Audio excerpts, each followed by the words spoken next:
Now, the Three Martini Lunch with Greg Corombos and Jim Garrity.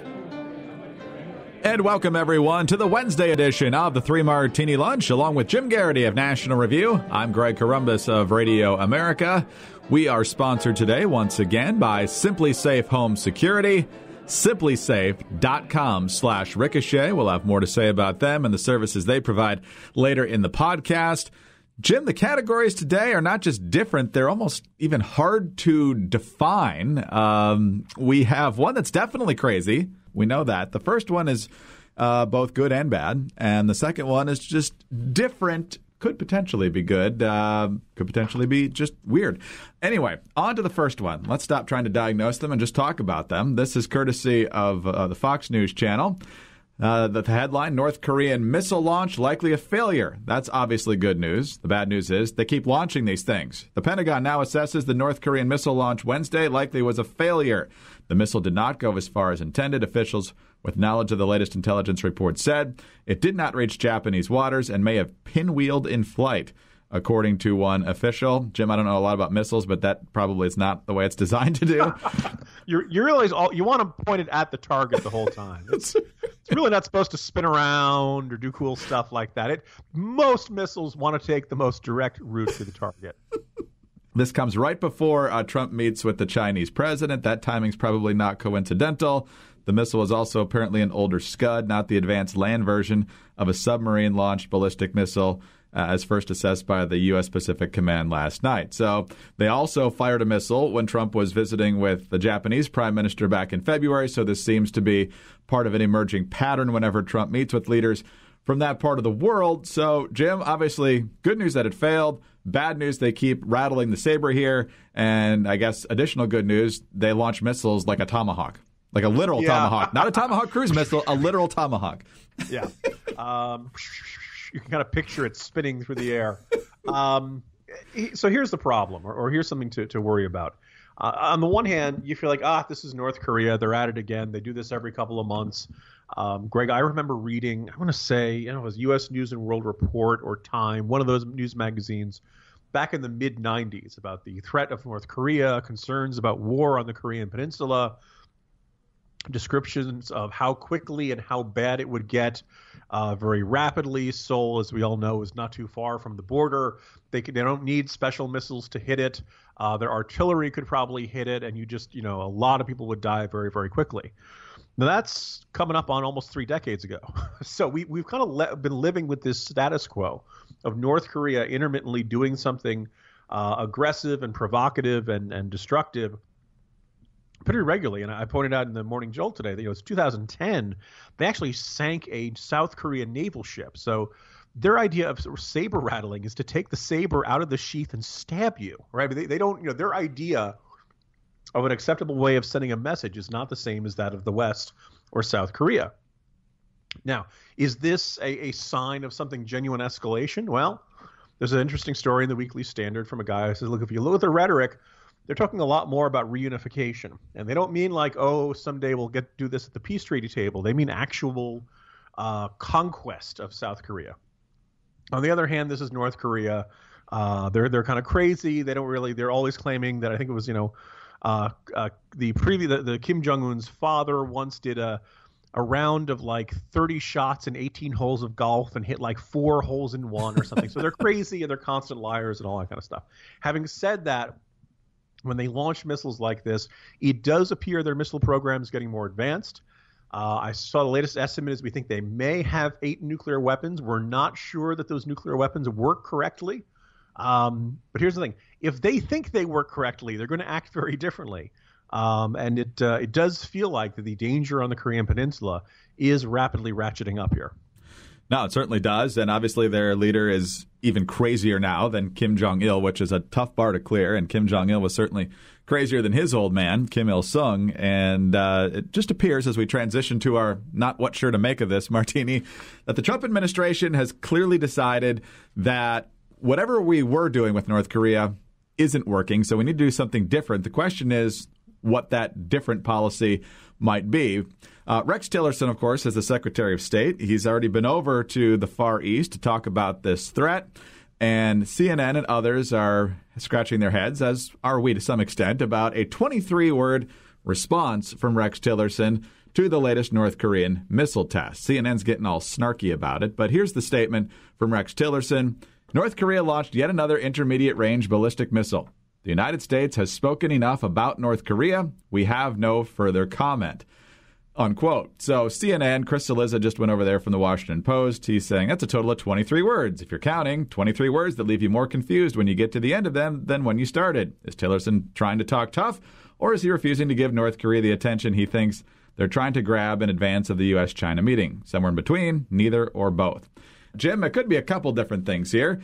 First of all, Trump has made a lot of talk back on the campaign trail and since about how he thought Obama was making a big mistake in talking about timetables and when there might be offensives in Mosul and that sort of thing.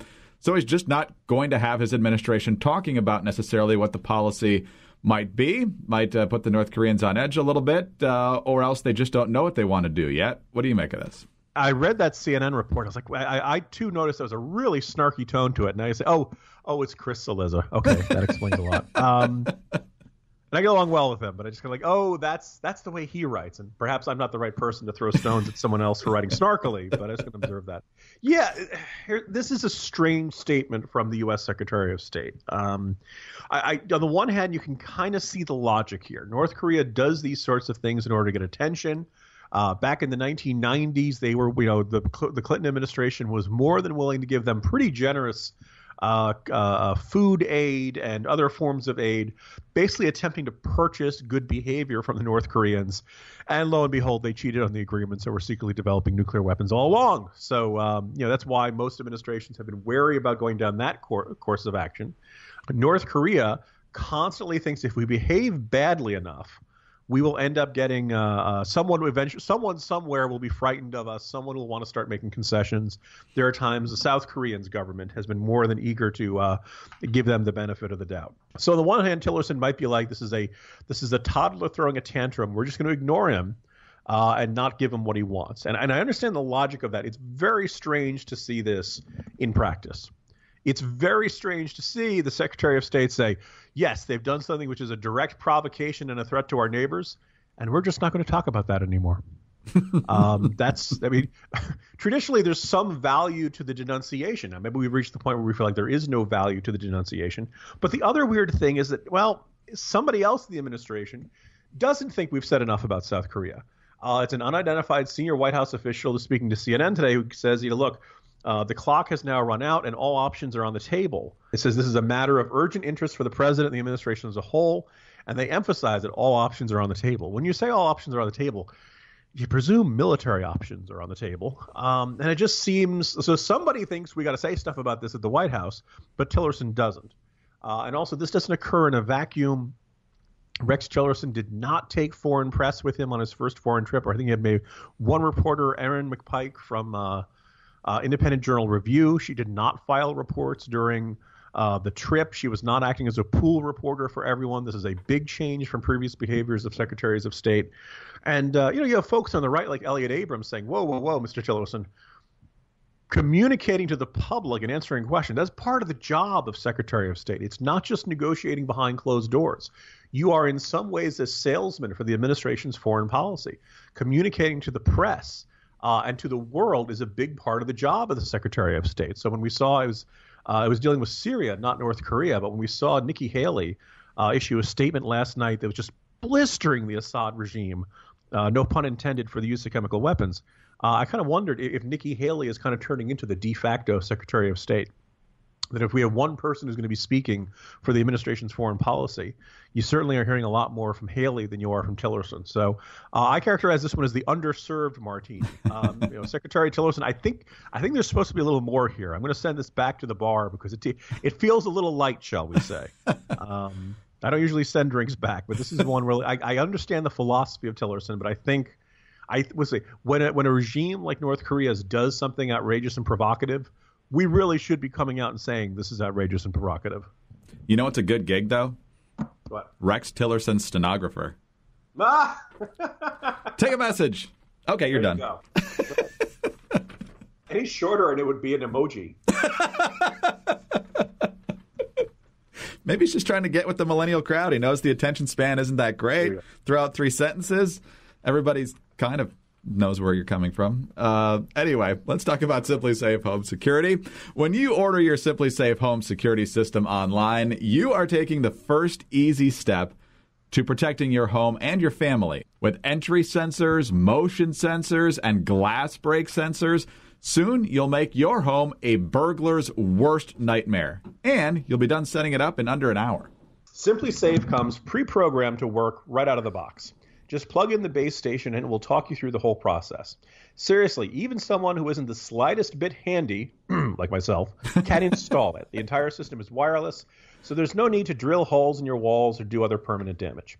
And once you're all set up, Simply Safe makes it just as easy to stay protected month to month. There are no long-term contracts, no hidden fees, and it's just $14.99 a month for 24 hours a day, 7 days a week, professional monitoring and emergency dispatch service. Fantastic. Right. Don't wait another day to take your home safety into your own hands. Get Simply Safe. Go to simplysafe.com/ricochet right now to get 10% off your home security system.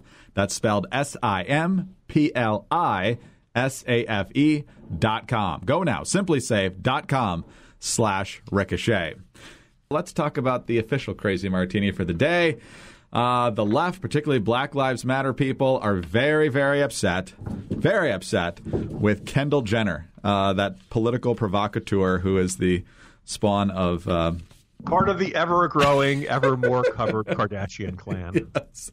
Okay, here we go. This is NBC News. If the Black Lives Matter movement were led by a 21-year-old white supermodel armed with a can of fizzy soda, then maybe everyone would just get along. That's the vision presented in Pepsi's new ad featuring reality TV star Kendall Jenner, which has been met with widespread condemnation, with critics accusing the drink's giant of appropriating a nationwide protest movement following police shootings of African Americans. In the ad released Tuesday, Jenner is in the middle of a photo shoot when she happens to notice a protest march making its way down the street. It's not clear what the smiling, attractive demonstrators are upset about, the only clues being their placards reading "Peace, Love, and Join the Conversation." But Jenner decides to join them anyway, beckoned into the throng by a handsome man with a cello. She rips off her blonde wig, wipes away her lipstick, and joins the marchers. The beaming, breakdancing protesters are a far cry from the often fractious demonstrations that have broken out across the United States over the past few years. In Pepsi's version, no one seems too worked up about anything. Jenner fist bumps one of her recently adopted activists before grabbing a can of Pepsi from a well-stocked ice bucket.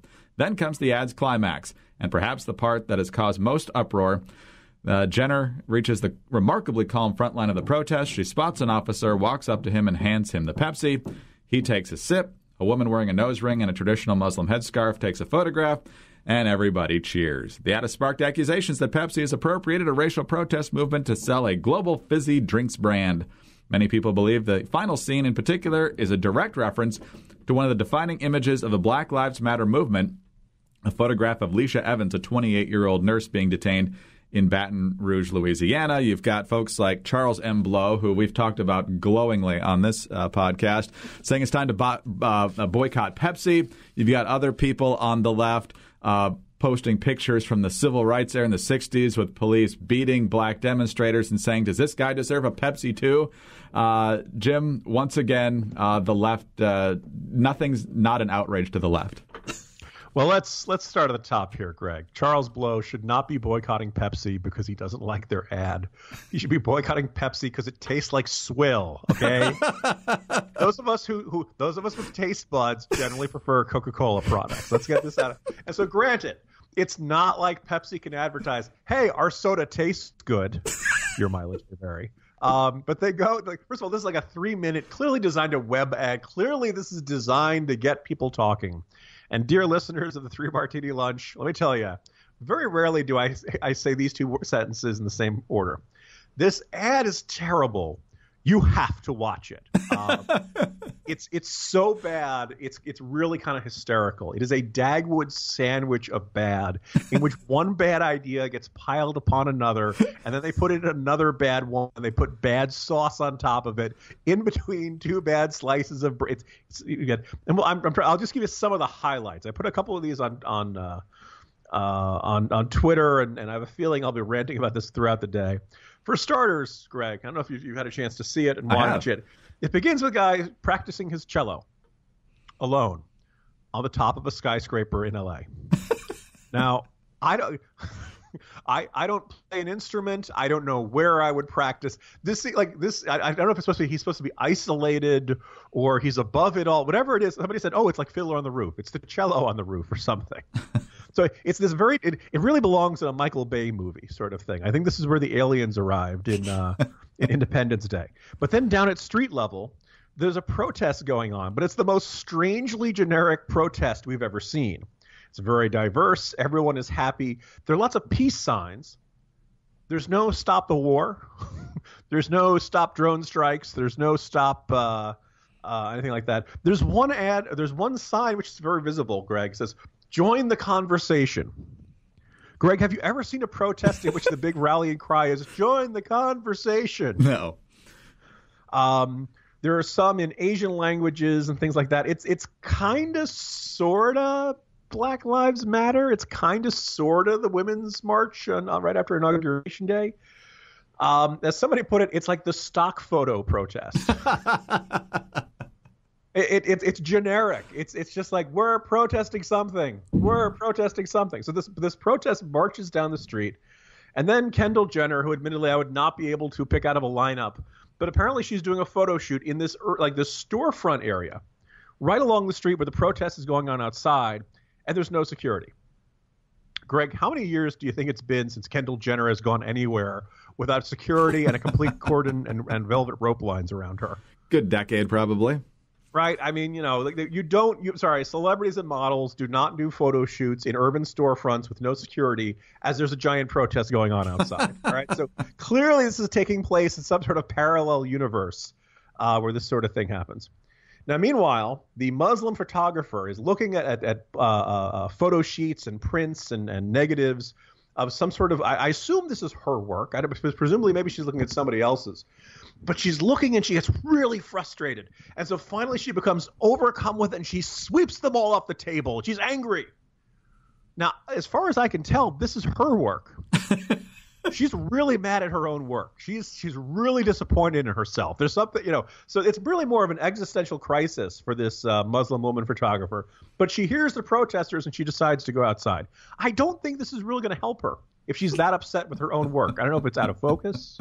I don't know if it's poorly shot or something. For whatever reason, she's got real problems with her own work, but she decides, I'm going to go out and join the protest. Kendall Jenner, some guy, the cellist, has now put his cello into his thing. He's got it on his backpack. He's walking by, and he just kind of noddingly invites to Kendall Jenner.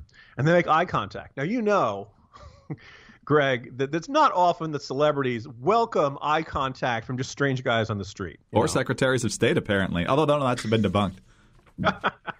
But somehow this eye contact is so meaningful to her that she decides to walk away from her modeling photo shoot gig. Right? I guess when you're Kendall Jenner, you don't need the money. Fine.